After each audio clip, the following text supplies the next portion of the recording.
Bloomberg Audio Studios. Podcasts, radio, news.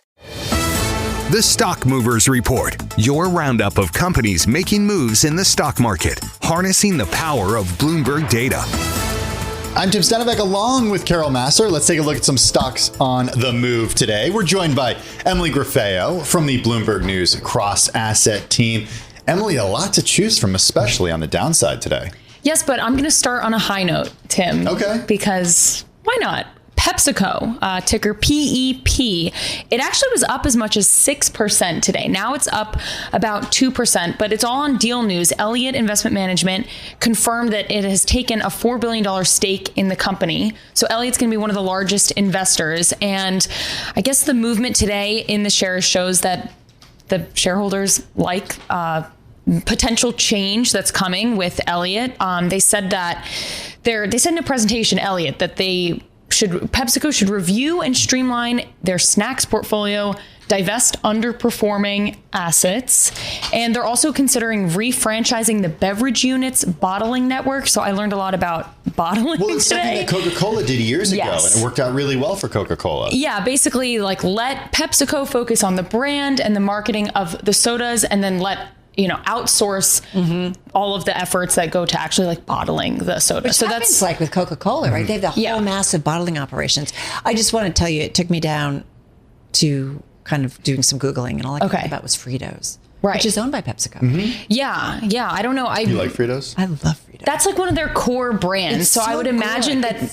that PepsiCo is going to maybe focus more on making that brand Fritos? more Fritos with dark maybe. chocolate, perhaps? Yeah, better than ever. The market value of the company has actually plunged more than 20% from a peak in May 2023. So although it's a name that we know and love, and we know the brands, they need, I guess, a little bit of help here. Well, I think what's remarkable is pre-pandemic, and maybe just a few years ago, even after the pandemic, for quite a while, the snack brands business is what was helping to keep Pepsi afloat. And it was something that analysts said, hey, Coca-Cola doesn't have this snack side of the business that Pepsi does. Right. It was seen as a benefit, but again, right? Consumer preference is shifting. Yeah. I mean, we're now eating a lot of veggies and hummus and all that good stuff. That's just you two are looking at me like, could you go on vacation again? All right, let's talk about Constellation Brands. Okay, this is another story of maybe changing consumer preferences. Constellation Brands, ticker STZ. They're the parent company of a number of alcohol brands, Modelo,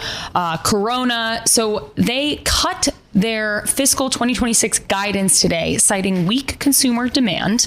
That's going to hurt inventory rebalancing at the distributor level. So that stock fell 7%.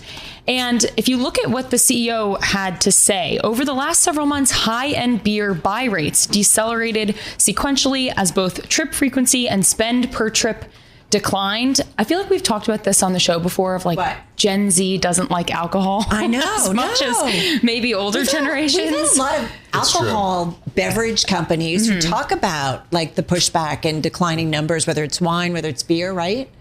I mean, it's not me, but maybe in all seriousness, you don't drink during the week. Right, yeah. Which is something I've learned about you. And I think a generation ago, you wouldn't have heard that from somebody, where you are in life, right? Do you make go up out for it on the after weekend? work. And, yeah, hopefully. You're making it sound so lame. No, it's just different. Yeah, no, I guess it is different.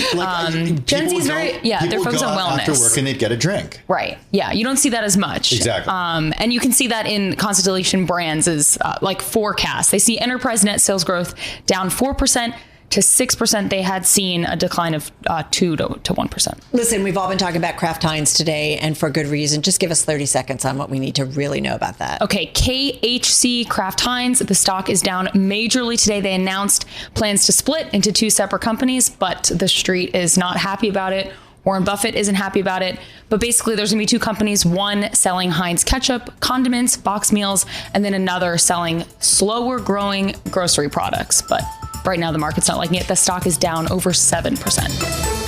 The Stock Movers Report from Bloomberg Radio. Check back with us throughout the day for the latest roundup of companies making news on Wall Street. And for the latest market-moving headlines, listen to Bloomberg Radio live. Catch us on YouTube, Bloomberg.com, and on Apple CarPlay and Android Auto with the Bloomberg Business app.